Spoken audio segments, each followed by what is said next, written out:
আসসালামু আলাইকুম। বাপ দাদার সম্পত্তি কে কতটুক ভাগ পাবেন, কিভাবে মোবাইলে দেখবেন।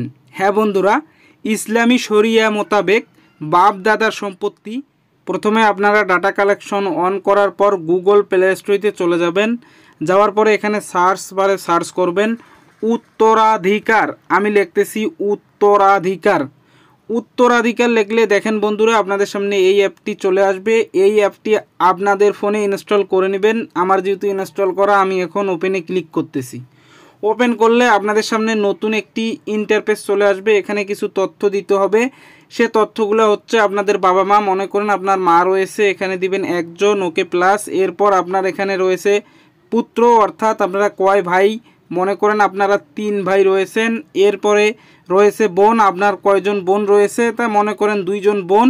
ঠিক আছে, এই তথ্যগুলো অবশ্যই দিবেন আপনাদের। এরপর নিচের দিকে চলে যাবেন। যাওয়ার পরে এখানে দেখেন লেখা আছে জমি।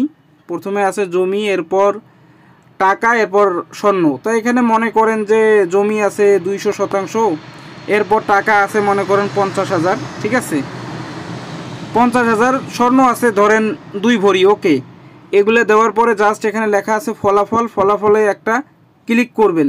ফলাফলে একটা ক্লিক করলে এখানে দেখেন সুন্দরভাবে কিন্তু আপনারা এখানে জমি এবং টাকা এবং মুদ্রা, টাকা, ঠিক আছে, এবং স্বর্ণ, এগুলো কিন্তু আপনারা খুব সুন্দরভাবে এখানে দেখতে পারবেন কে কতটুকু পাবেন।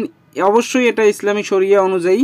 তা আপনারা আপনাদের তথ্য, এখন তো গেল এটা হিসাব। এখন মনে করেন আপনাদের দাদা দাদিরা বেঁচে আছে, সেক্ষেত্রে কিভাবে ভাগ হবে।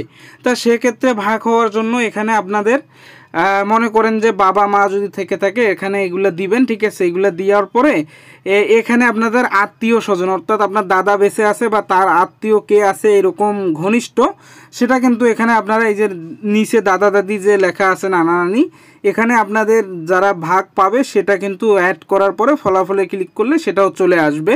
তা আপনারা চাইলে এভাবেই কিন্তু খুব সহজে সম্পত্তির আপনি কতটুকু মালিক সেটা দেখতে পারবেন খুব সহজেই। সবাই